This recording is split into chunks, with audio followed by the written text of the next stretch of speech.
Hello, everybody. Some familiar faces, some new faces. Look at this. I think my class is getting more popular.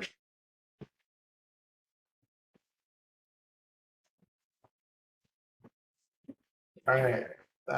Fair warning. I feel like garbage. So we're gonna do our best today. But I figured the best thing to help me would be to teach complicated physiology. So if this lecture sucks, um, sorry. Email me and tell me my lecture sucked, and I'll direct you to somebody who's not sick. So, also, if I look disgusting, sorry about that too. My eyes are glazed over with boogers, so eye boogies. That's what we call them around the house. Um, don't get pink eye from your kid. Is the moral of the story. Let's see, but at least we're not in person. That's good. Can you chill and go down? Go down. Okay. All right, let's get started and do a quick review, and we'll do that. Anybody have any issues with the announcement earlier about dates and stuff like that? I was gonna be like, hey, here's top hat. You have a week to do it. But I didn't want to do that. So I gave you like 10 days or something like that. And then maybe 7 days. I don't know. It's due on Wednesday. And then the next week is going to be the digestive system stuff. And then we'll have a review and then we'll have a test. But I reserve the right to change everything at the last minute and not tell anybody. So grow up. If you don't like it. Not really.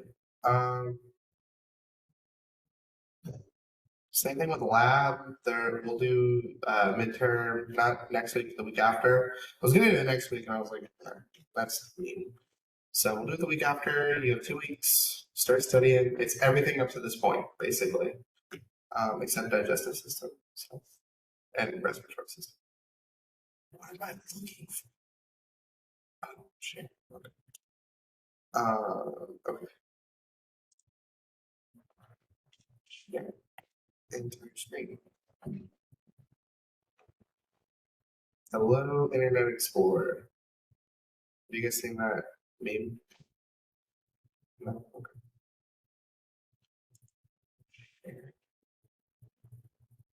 See screen. People are viewing your screen. Okay, great. All right, just a quick review. Let's go through 30 slides real quick since it's been a week. We are not having quizzes anymore. Just wondering, yeah, I don't know, maybe like sometime you want a quiz? I'll give you a quiz.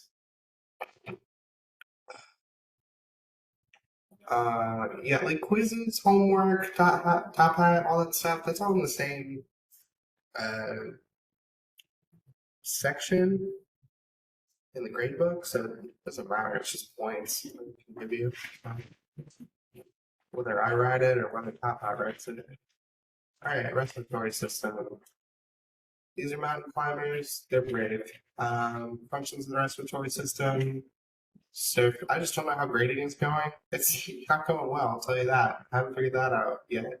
Just keep doing what I tell you to do, and you'll be fine. Um, yeah, so breathing, air in, air out, oxygen in, CO2 out, facilitating smells, which I have none of right now. Breathing, talking, all that. Organs and structures, lungs. Let's just do this. Nasal cavity, nasal terminus, nostrils, oral cavity, pharynx. Remember, there's a nasopharynx and an oral pharynx, and then a larynx, a trachea, left and right main bronchus, left and right main bronchus, and then lungs. All of that is facilitated by the diaphragm, which is parasympathetically innervated.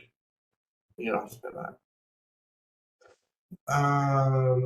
Upper respiratory tract, all this crap. upper airway, all this crap, respiratory epithelium. We're going to get to that. Don't worry about it. Divisions of the pharynx. So remember, we've got the nasopharynx, the oropharynx, and the laryngopharynx. Laryngopharynx. I don't know. It depends on who you ask. Larynx. That includes the epiglottis, the body of the hyoid bone, which is the hyoid bone right here, thyroid and cricoid cartilage, and then tracheal cartilage is right here. And then from a lateral view, the epiglottis, thyroid, cricoid, tracheal. The epiglottis, what does it do? Question and answer. Throw out an answer. I'm gonna wipe my eyes while you throw out an answer. Sorry, I'm gonna be doing this a lot.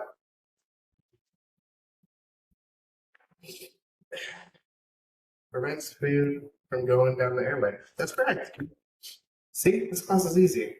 Yeah, it keeps you from choking on your food. Cool.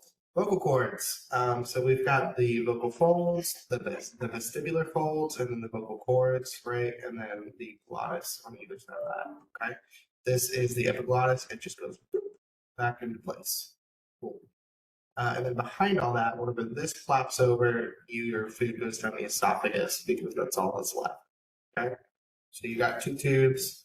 You're just putting a cap on one tube, and then it just goes down the one that is left from gravity. Cool. Trachea. Trachea. It's round. It's long. You need it to breathe. Lungs. They're cool. Left lobe has two, or left lung has 2 lobes. Right lung has 3 lobes. Right. What's the point of that? Why do we care?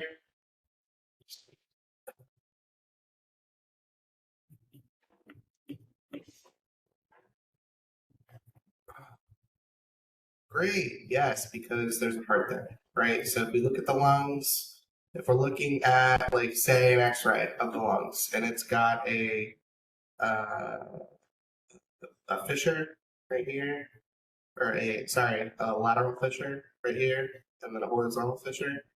If it's got a lateral fissure, it's right lobe, right? Because it has to be. This is the way that it is. Cool.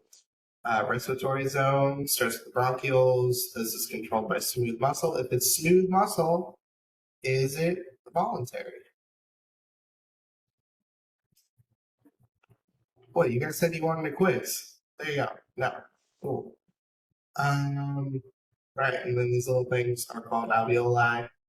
Alveolar ducts is what leads to them, and then they open up with these little pores right here, and it's big. It's a balloon. It's a little balloon right there. Okay. Think if you're gonna think balloon for lungs, think alveoli. If you're gonna think anything for lungs, think sponge. They're really more like a sponge. For you freaks and geeks that want to dissect things, go to a butcher and ask for a cow lung. They'll just give it to you. They probably won't even weigh it out. So, and then you can squeeze it. It's fun. All right, alveolus. So this is where gas exchange happens. We've got macrophages that are not doing their job right now on my body. And then we've got all of these columnar epithelium that line, right? So we're going to get to that. Don't worry about it. All right, and then blood vessels, we've got capillaries, respiratory membrane, and then space right here. All right, so the pleura, we've got the parietal pleura and the visceral pleura. So this is visceral because it's up against the organ, and this is parietal because it's outside the, up against the ribs, the parietum. I don't know that that's a real word. I'm just making it up. Okay, so normal and asthmatic tissue, this is kind of the difference between like what a normal lung looks like and maybe like an asthmatic lung looks like. COVID lung, you guys missed COVID in anatomy class during COVID. You know what was really fun is taking an anatomy class during COVID and then learning all about it because that's what's the hot topic of the day. So since you missed that, I'll fill you in.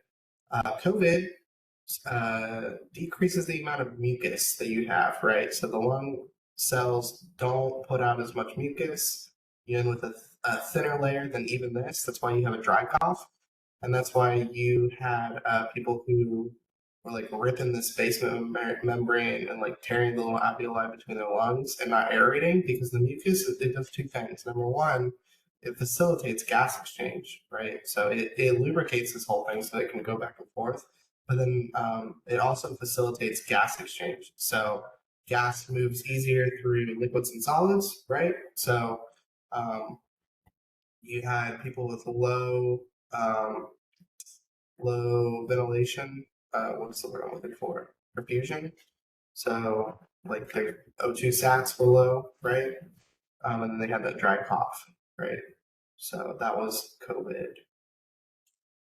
All right, process of breathing, ventilation, pulmonary ventilation. It's facilitated by pressure differentials, right?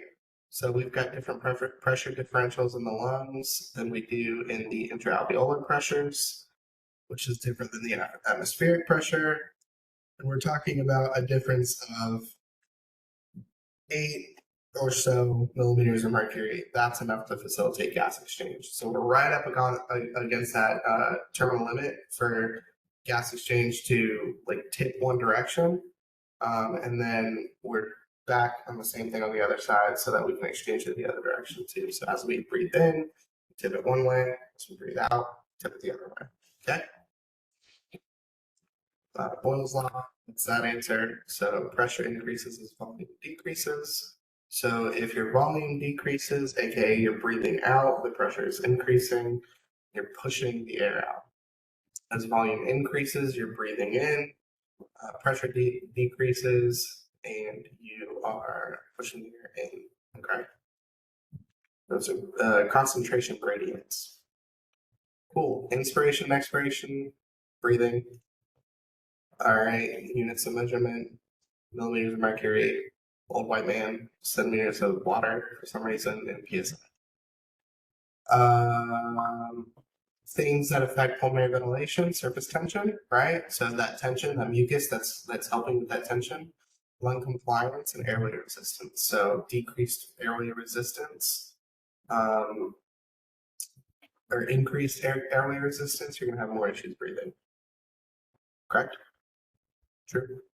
Lung compliance, your ability of your muscles to help, right? So if your muscles are not helping, you're not going to breathe. Go figure. Okay, everybody memorize this? Are we good? Did we all memorize it? You take the test on Wednesday and then memorize this? That's what you should have done. So all of these things mean something. Know the definitions of all of these, okay? Here you go. Memorize that. Memorize that. Respiratory minute volume, alveolar ventilation is breaths per minute times volume minus the dead space. So the dead space is a volume that we're just never going to get rid of. Okay. All right, respiratory centers. All of this is controlled by this. This comes out through C345, keeps the diaphragm alive. Right? So these come down here, and that's controlled by your cervical spine. Okay. So if you have an injury, for instance, at C2, you're going to have issues breathing, and you're going to be paraplegic. If you have an injury at C5, T1, 7 Cs. If you have an injury at C6, you're going to be paraplegic, but you get to breathe. Congratulations. How's that looks?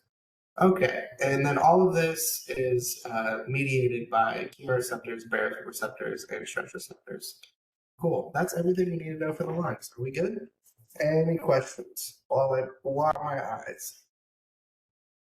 Ugh. Sorry. I know it's yucky, but it's anatomy. So you have to teach when you're sick in anatomy because people will see sick people. So they have to get used to it. Okay, no questions. Seeing none, moving forward. All right, let's talk about partial and total pressures of a gas, okay? So in, let's see, let me Google something real quick.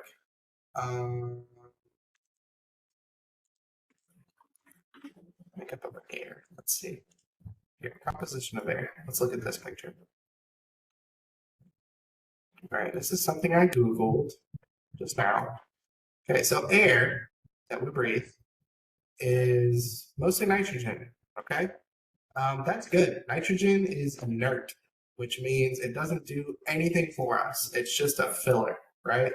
So the only time you have to worry about nitrogen is when you're underwater. That's it. Short of that, nitrogen does absolutely stuff all for us. Okay.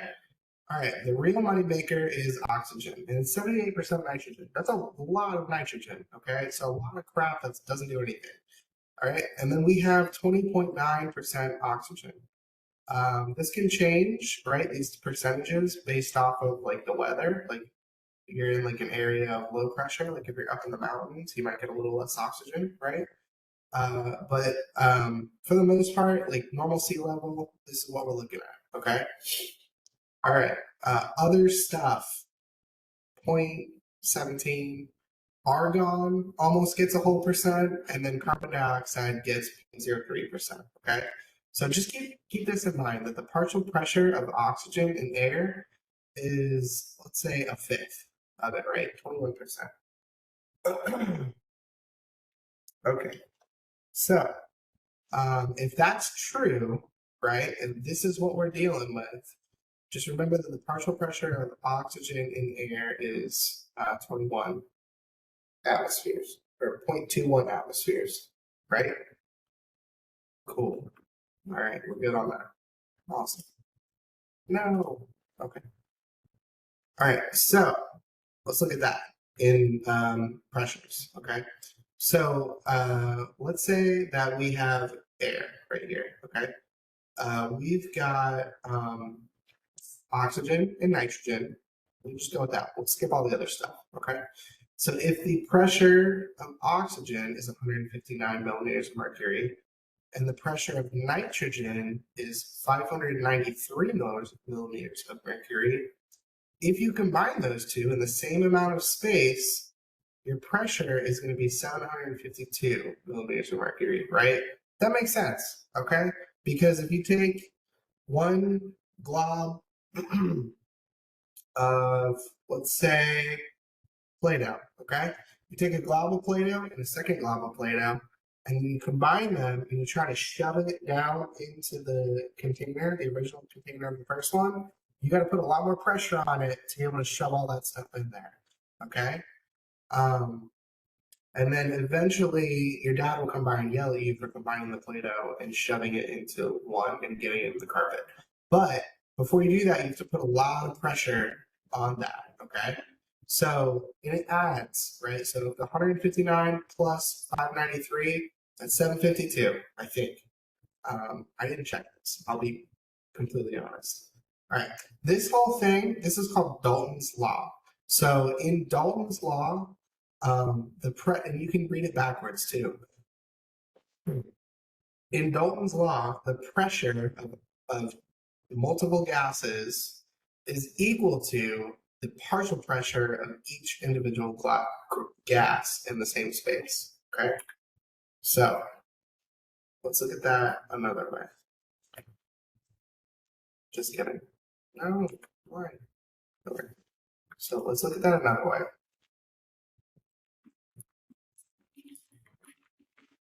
Hold please while I Google things. Okay. So the formula for that is, just give me an image or something. How big it is.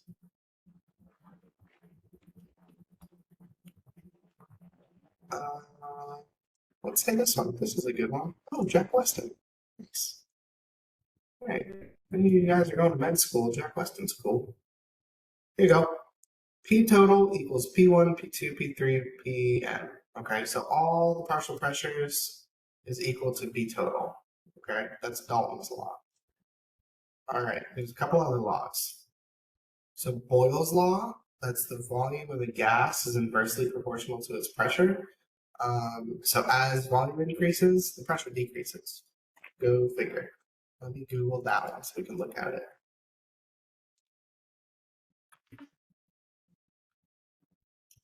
All right, here we go. Well, let's YouTube. Hang on. Images. Yeah, well, it's not a YouTube video.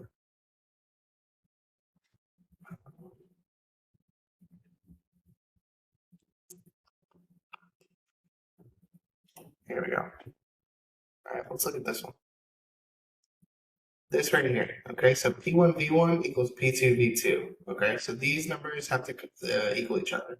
So if the pressure of one goes up, right? So if we've got P1 is 2 and then P2 is 3, the pressure's gone up.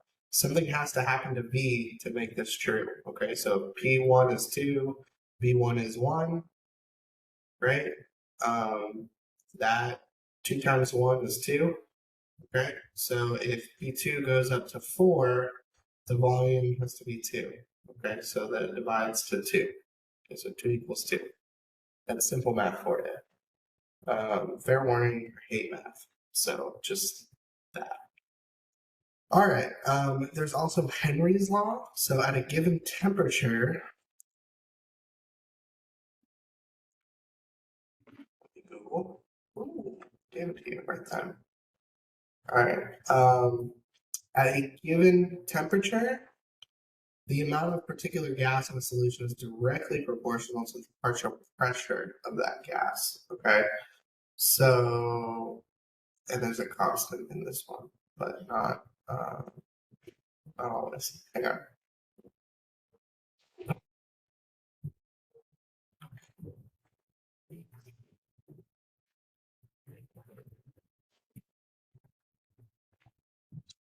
Uh, just kind of show you this. Okay. So C, concentration of a dissolved gas, is equal to the solubility constant and the partial pressure. Okay, so this number never changes. If concentration goes up, the partial pressure must go up. Okay, that's all it's saying. So it's directly proportional, not inversely proportional. All right, so that's a law, and I'm sticking to it. Okay, let's talk about ventilation. So ventilation is breathing, okay? You can have respiration happen, and it happens in 2 places, okay? So you have respiration like your normal, that's breathing, right? That's respiration, you're respiring, okay? But that doesn't do it for you, okay? You can get the oxygen into your body, but it's got to get into the individual cells, right? It doesn't need to get into just the hemoglobin, right? Like you don't just need to oxygenate red blood cells because that's what'll keep you alive, okay? You need to oxygenate red blood cells because those red blood cells that are oxygenated will travel to the rest of the body, right? So your tissues and your cells within your tissues, your peripheral tissues, let's call everything outside of the lungs is peripheral tissue. Those all need oxygen, okay? So if those all need oxygen, then we have to be able to transport it somewhere, and then we have to go through the respiration process again, okay? So external respiration is the exchange between the lungs and the blood. And then internal respiration is the exchange between the blood and the tissues. So once you're in the blood, it's got to get out to the tissues. So we're going to talk about both of these processes real quick. All right. External respiration. So this is oxygen from the air from the air into the blood cells. Okay. 2 things you need to know. Okay. You have red blood cells. Within those red blood cells, you have hemoglobin, right? Right here, HB. Okay. And you also have CO2. Note the carbamino hemoglobin. So CO2 is bound to hemoglobin Sometimes, not always. Okay? So hemoglobin is mostly there to bind oxygen. That's it. Sometimes CO2 gets bound to it. Not a big deal. Sorry. Um, sometimes it gets bound to it. Not a big deal if it does. You can get it off. CO, carbon monoxide, gets bound to CO2 and it does not come off. So if you are in a garage and running your car, that's why you're going to pass out and die, because CO will bind to hemoglobin at a rate 100 times higher than oxygen. So it will completely shut out all the oxygen in your body. CO2 does not do that. Okay. So, good test question. If I say that CO2 binds to hemoglobin at a much higher rate than oxygen, is that a true statement?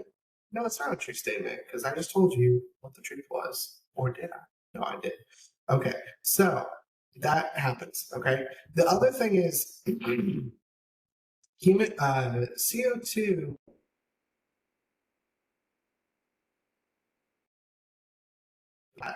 Carbonic acid. Okay. Uh, sorry. Is HCO3 carbonic acid, or is it H2CO3? Okay. That is bicarbonate. That's what I thought. That was my second guess. Okay, so it's bicarbonate in the bloodstream. Okay, so if HCO3 is bicarbonate, and then there's free floating H plus ions, so this is an acid, um, and then carbonic acid right here. That's what that is. This is all like free floating in the blood, making your blood acidic. Okay, so this is messing with the pH. All right, so we like when it's bound to hemoglobin, but it doesn't always do that. So blood that is not oxygenated and is mostly carbon dioxide is starting to get acidic. So you're getting more and more acidic the less oxygen you have. So that's why this is a problem. Okay. If your blood starts becoming acidic, other bad stuff happens. It's throwing acid on a chemical fire. Okay, it's a bad thing. So you just start compounding from there. So you really want to prevent your blood from getting acidic. So you're gonna get rid of that CO2 somehow. Okay. Sure. Good talking about it. Bye. Love you. Okay. You also don't come in the office. Love you. All right. Okay, walk over there. I'll be out soon. All right, cool. Quick break. So anyway, you have to get carbon dioxide out, okay? Because it's bad. So you mostly do that by expiring it here, okay? Into, right? And it's a low partial pressure. Oops, sorry. It's a low partial pressure. So it will readily go, like dissolve into the air or diffuse into the air and like get out, okay? So there's two processes that are happening right here. There's a couple processes, but two big ones, okay? So oxygen in the alveolus, so let's pretend it's not, but let's pretend that this is the atmosphere. It's exposed to the atmosphere. This is the atmosphere, okay? So oxygen is diffusing freely into the red blood cells, okay? So it's passing through all these layers where it's finding a loose hemoglobin and binding to it. When it does that, it kicks off a hydrogen. Okay, so hemoglobin is bound to hydrogen, and then the oxygen will bump off the hydrogen and create HbO2 and a hydrogen ion. Okay, that hydrogen ion.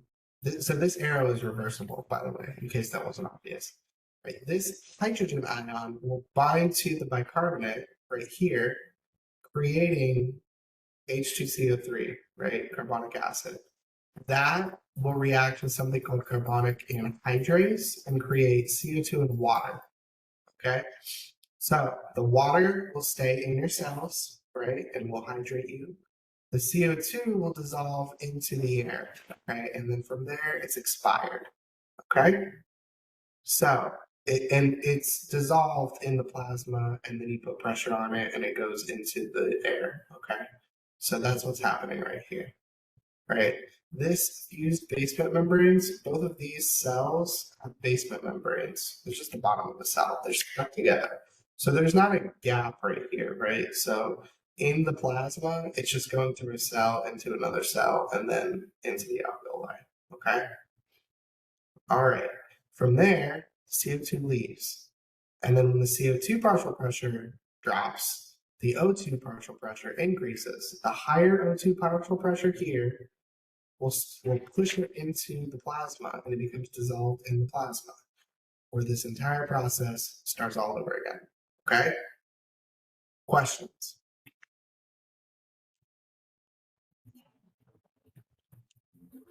Hang on.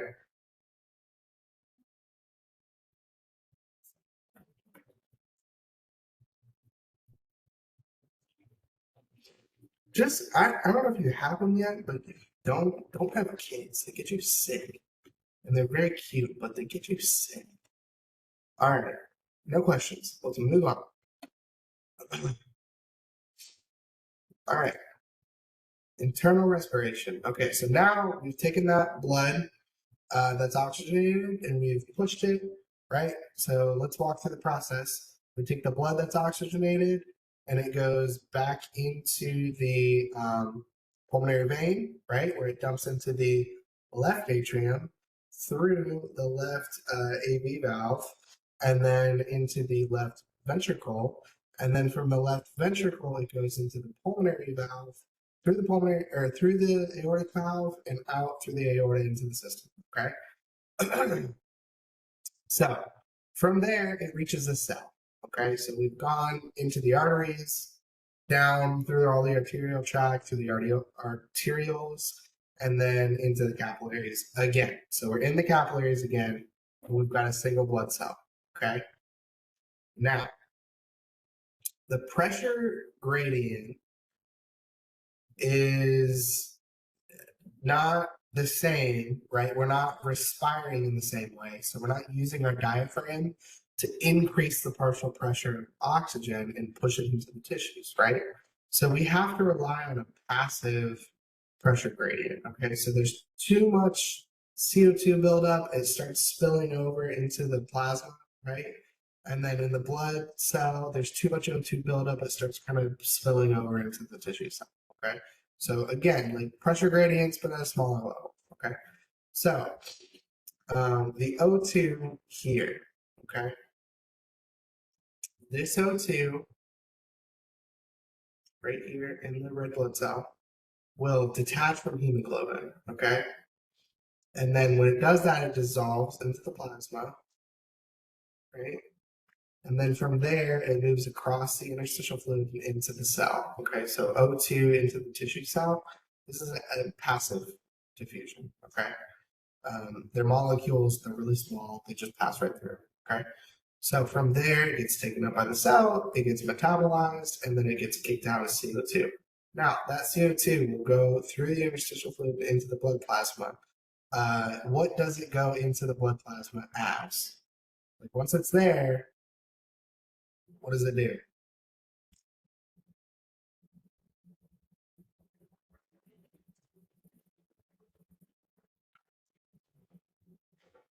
That. It's this right here. It binds with hydrogen, becomes HCO3. Okay, cool. And then this kind of chills. And then it floats all the way back to the lungs and then goes through this process. Okay, so it's a circle, big circle. Okay, balance. All right. Any questions on respiration?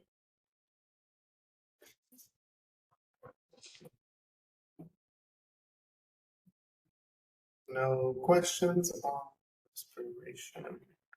Not here, not there. Brian, do you have any questions on respiration?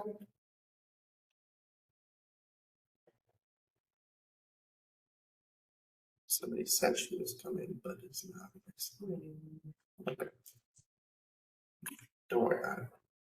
All right. Erythrocytes and hemoglobin. Let's take a break, and I'm gonna rinse my eye out real quick, and we'll be right back. Give me 6:40. We'll be right back. No, not that long. 1 minute. Everybody set a timer for 1 minute. Be right back.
Kind of.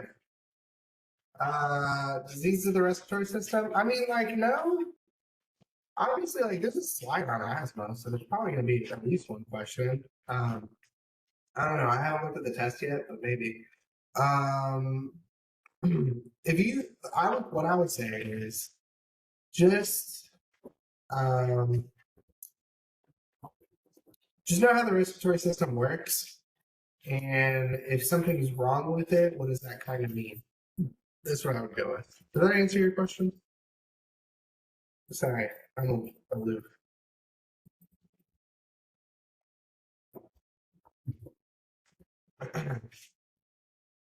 I don't know if anybody walked away, but if you ask, you are not back yet. Let's study the test first, so we don't even know. That's studying. I didn't pay for this class. No, maybe. I mean, we'll do a review session. I hope that you guys picked up what I put down on the last review session, which is I read the test and studied it, and then I did a review session on it, and it would seem to be that there might have been some crossover from that. So if you're not watching these lectures and hanging out in review sessions, you don't feel that. But I think everybody did kind of okay. I'm ready for this. Yes, that's exactly how I've felt all day. Yeah, it's been awesome. You guys are doing good though. Don't worry about it. We're chugging along. I would say at this point, if you whatever you're averaging on the tests, got two of them, that's probably where you'll end up as a grade. Do a little better, slack off a little more, whatever. If you're getting 100% in the class, there's some wiggle room, right? You people in your grades. All right. But I mean, it's not that bad. Yeah, we're gonna do a review session again because I think that was a good idea, and then we'll kind of be able to pick up some stuff from that for sure. Okay, but no, I'm not gonna give you the answers. No, I will not. But that's good advice for yourself. Okay, so erythrocytes and hemoglobin. Okay, so what's an erythrocyte? Blood cell. Red blood cell. Who said that? Somebody spoke. It's a miracle. I don't know what I said it. Okay, erythrocytes are red blood cells. Okay, so within red blood cells, there's like 3 million hemoglobins. Okay, so let's take a look at one of those. All right, we've got 4 subunits of alpha, 2 alpha and 2 beta, right? And 1 molecule of iron, which is like here. Okay, so each of these, sorry, 1 molecule of iron, which is right here, here, here, and here. Okay, so each of these carries 2 oxygens. Okay, so we're targeting 8 oxygen per hemoglobin. Okay, so this is oxygen hemoglobin dissociation and the effects on pH. Okay, and when we say pH, we're talking about like blood pH mostly. Okay, all right, so you can see, let's look at this first one. Okay, so if regular pH is 7.4, okay, if the pH rises to 7.6, you can see that oxygen saturation of hemoglobin increases at a faster rate, okay? All right, if it lowers to 7.2, 7.2, hang on one second.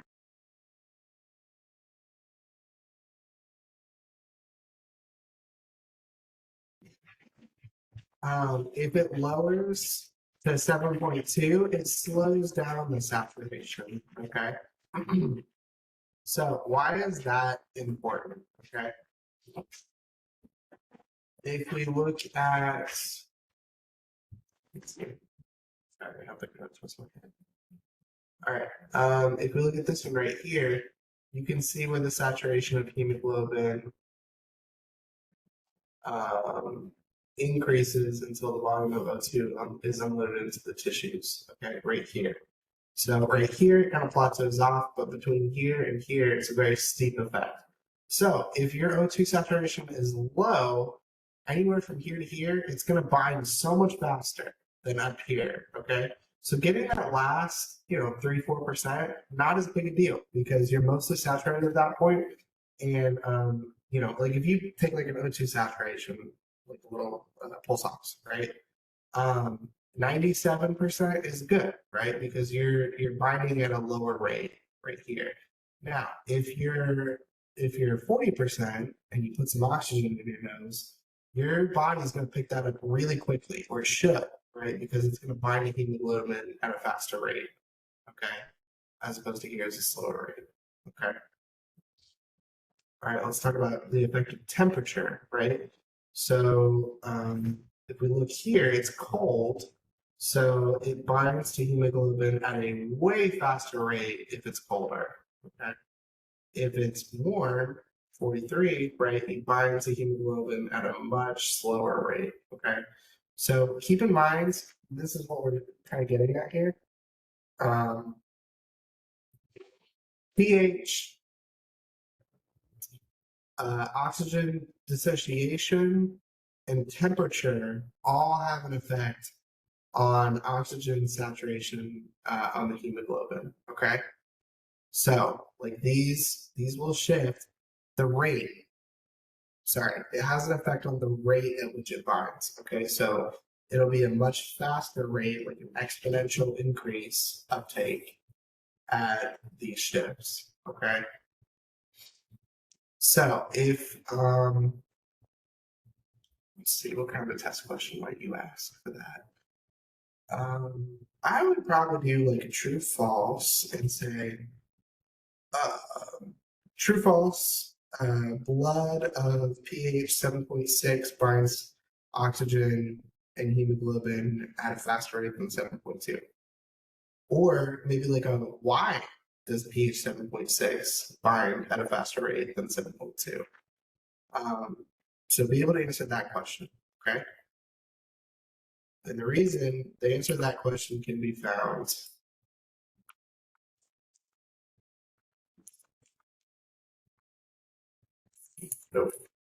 here, because it's acidic or basic, right?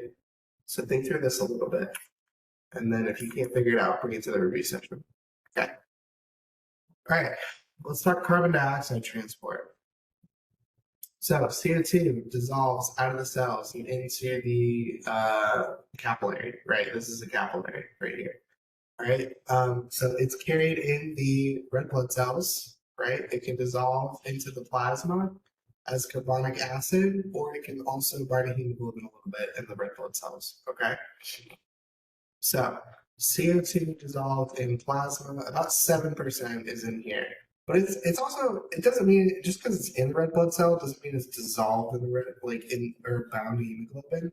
It could also just be loose in the plasma or the cytoplasm of the red blood cell, right? So there's erythrocytes after forming carbonic acid and dissolved in plasma, and in plasma. Okay.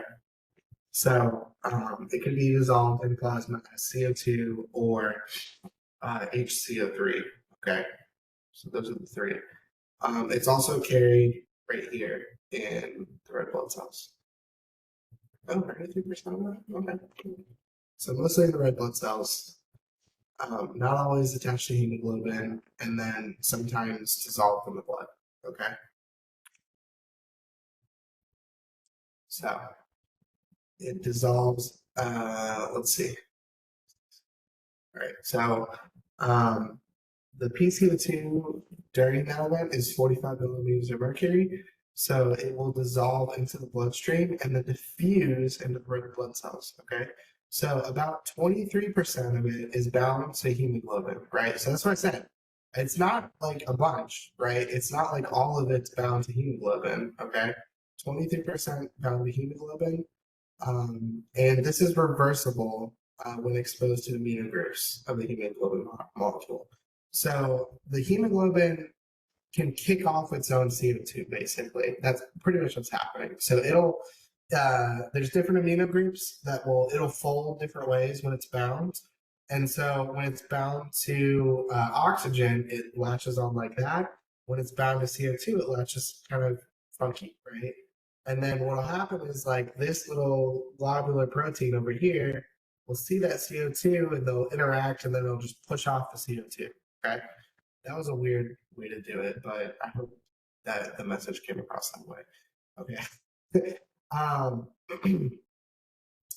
And it's also converted into carbonic acid, right, in the red blood cells. So that happens here, and it's transported as carbonic acid, and then once it gets close to the lungs, it's converted by carbonic anhydrase to a hydrogen ion and a bicarbonate ion. Okay, and this is the net reaction right here. Okay, so you're gonna have to know this reaction and know that it's mediated by carbonic anhydrase. Okay. And that makes sense because if you have taken organic chemistry, you would know that anhydrase is just a enzyme because it's got ACE at the end of it, right? And then at the beginning of it, it's anhydrase, so it's removing a hydrogen, right? So it's a enzyme that removes hydrogen from carbonic acid. Okay, so carbonic acid, anhydrase, carbonate, hydrogen. Cool. All right, now that HCO3 ion, so all of this happens within the red blood cells. Okay, so that HCO3 ion reacts with a transporter enzyme that exchanges intercellular bicarbonate ions for chlorine. Right here, Cl. Okay, so it's exchanging one anion for another anion. Okay, which means it doesn't require energy. This is a like passive transport system, basically. All right. So why would we want chlorine in the cell versus HCO3 in the cell? Any guesses? Elena, am I losing you? Is that what that means? Yes. Sorry. all right, let me give you the answer to this question, and then we'll go back over it. Okay. Um, the answer to that is it's still electronegative on the inside, so same charge, right? But it's a smaller protein or molecule, right? Cl. It's just a negative. It's one ion versus a more bulky. Okay, so it's pushing that out, and then this will be able to diffuse out of the body, and then your body uses ions, right, like Cl, to be able to move stuff around. Okay, so that's why electrolytes are important. So sodium, potassium pumps, all that stuff happens by anions. Okay, now hydrogen. There's a little hydrogen that's left. What happens to that? It binds to hemoglobin molecules. Okay, so hemoglobin binds to a couple different things. Okay, and this is used as a pH buffer. Okay, so if your body needs more hydrogen ions to lower the pH or whatever, it will release those ions, and they can leave the red blood cells and lower the plasma pH. Okay, blood pH is important, as we talk about over here. Okay, Elena, what's your concerns? Walk me through it. Um, but I just, I don't know. I got lost pretty early on. I'm not gonna lie. Okay. All right. Well, I'm not going to start over, but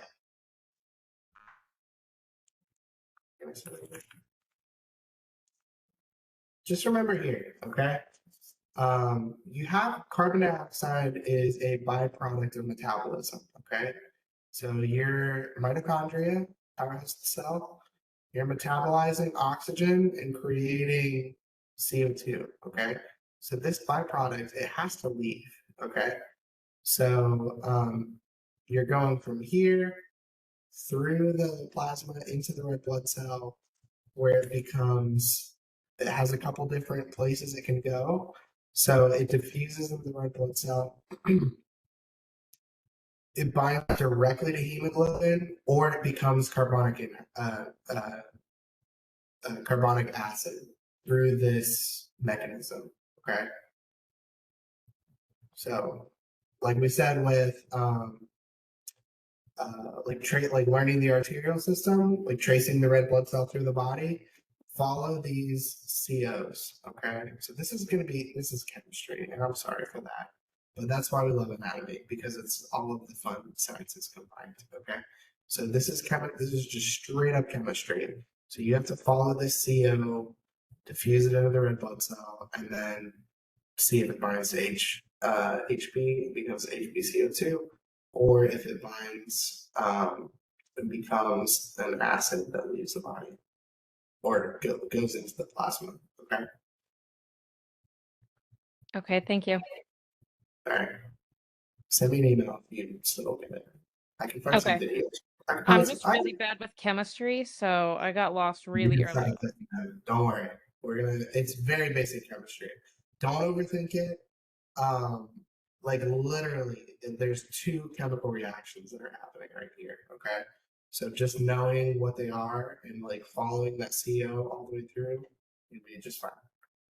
I'm not Okay, gonna thank make you. you like calculate the moles of carbon dioxide.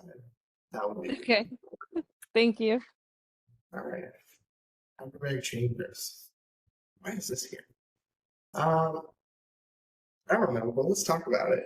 I'm a scuba diver, so I enjoy this stuff. Hey, fun fact, I'm a scuba diving instructor. If you want to scuba dive, email me. I don't know, can I advertise that? I don't know. Okay, hyperbaric chambers. So let's look at one. It looks like this, mostly. Sometimes you might see it kind of maybe like this. Oh, here's one for sale, $50,000 right there. All right, so what we're doing in hyperbaric chambers is we're increasing the partial pressure of oxygen. Okay, so if you go into this, you're increasing the partial. You can have somebody here at these controls that controls the gas volumes that are going on. Okay, So if we take the partial pressure of oxygen, which at room pressure, atmospheric pressure is 0.21, right? If it's 1 atmosphere and 21% of the oxygen um, of the atmospheric gases is oxygen, your partial pressure is 0.21. Okay. So what we're doing here is we're increasing the atmospheric pressure. So if we go to 2, right, your partial pressure of oxygen at 2 atmospheres is not going to be 0.21. It's going to be 0.42, right? So you're increasing that partial pressure of oxygen. Now, something that's fun that I learned from scuba diving, oxygen is toxic at higher partial pressures. You'll have a seizure and you'll die, which is bad when you're underwater and breathing. So you need to monitor that, right? That's why these are clear bubbles, okay? So what we were trying to do with hyperbaric chambers, and you can do it for scuba diving injuries or like other barotraumas, you can also do it to like heal wounds, right? Because oxygen's really good at helping your body heal wounds, okay? So people at higher concentrations of oxygen will heal faster because they can metabolize and they can go through all their systems way faster than they could at normal atmospheric pressure. So wound healing, injury healing, all that stuff. You can speed the process along with a hyperbaric chamber, okay? And that's mediated by bringing that oxygen level all the way up until you get to a certain point just below where it's toxic. And you can breathe out all day, and you'll be good to go. Use one in Grace, so I got this one. Okay, good. Go watch Grey's Anatomy if you don't understand anything in this class. That'll teach you everything you need to know. Yeah. So yeah, hyperbaric chambers. That's what they do. So I wish I would cure my leaky eyes. All right. I think that's it. Oh, embryonic development. Okay, let's just change gears entirely. Any questions about like pressures? Okay. What do we got? Other than I have no idea what you just said. Let's narrow down our questions if you have.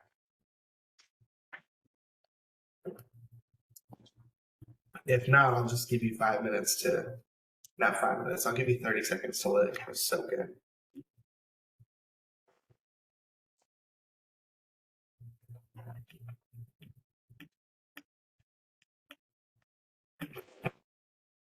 All right.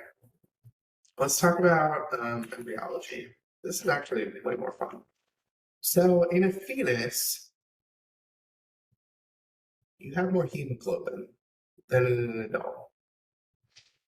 Or not you have more hemoglobin, you have a higher affinity for oxygen than as an adult, okay?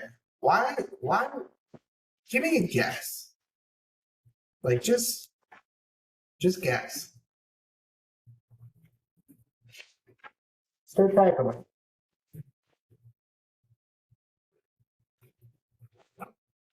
What about? Or don't. I'll give you the answer. What was the question? It was why does a fetus, a baby, have a higher affinity, fetal hemoglobin have a higher affinity for oxygen binding than adult hemoglobin?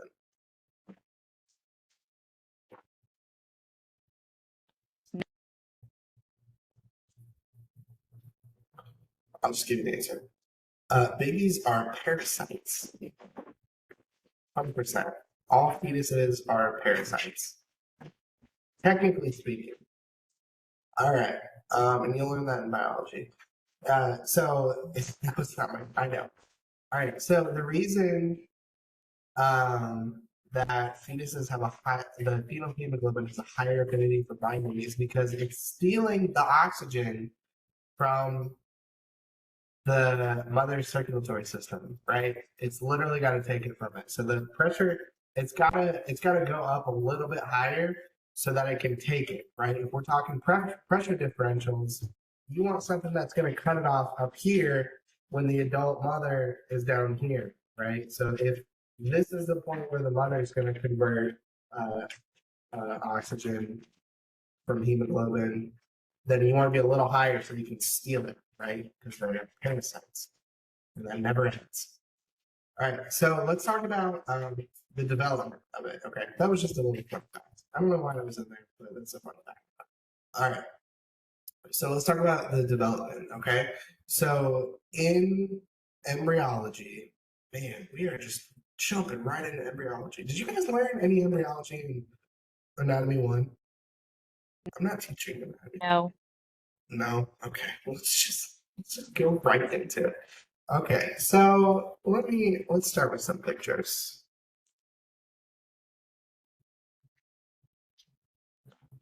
Uh, let's see. All right.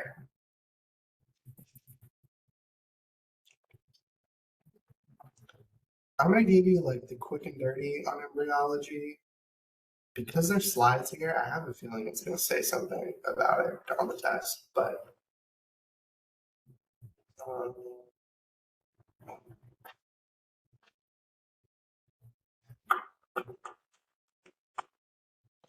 trying to find something really easy. Okay, this might do it. Oh, this is a research paper. Never mind, I can't use that. Images.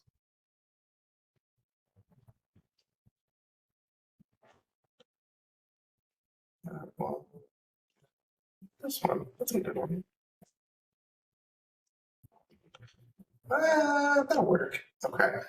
All right, so let's do the quick and dirty on that. All right. So you have an egg. First of all, you have a mommy and daddy who love each other very much. Okay. And then the boy cells touch the girl cells, and that creates a fertilized egg. Okay. This is not where I envision my night going, but let's go with it. All right, so you have a fertilized egg that divides into a 2-cell, a 4-cell, an 8-cell stage. There's names for all these, don't worry about it. That creates a ball of cells, which creates a hollow ball of cells. Okay, so if this is just a bunch of cells kind of clumped together, they start spacing out like a balloon. Okay, and you end up with a hollow ball of cells. Okay, and then this is called a gastrula. This little thing where it starts kind of like folding in on itself is called gastrulation.